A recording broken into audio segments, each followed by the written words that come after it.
অনুগ্রহ করে শুনবেন, টাটানগর থেকে হাওড়া যাওয়ার জন্যে ট্রেন নম্বর ১২৮১৪ স্টিল এক্সপ্রেস।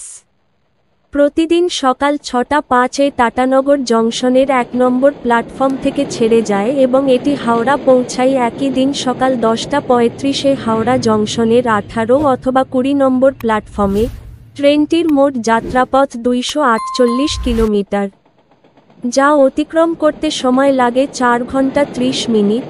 এই ট্রেনের গড় গতিবেগ ৫৫ কিলোমিটার প্রতি ঘন্টা এবং সর্বোচ্চ গতিবেগ ১৩০ কিলোমিটার প্রতি ঘন্টা।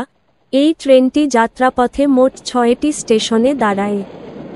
এই ট্রেনের সেকেন্ড সিটিং ভাড়া ১২৫ টাকা, চেয়ার কার ভাড়া ৪৪৫ টাকা। ভিডিওটি ভালো লাগলে লাইক করবেন এবং সঠিক তথ্যের জন্য চ্যানেলটিকে সাবস্ক্রাইব করবেন।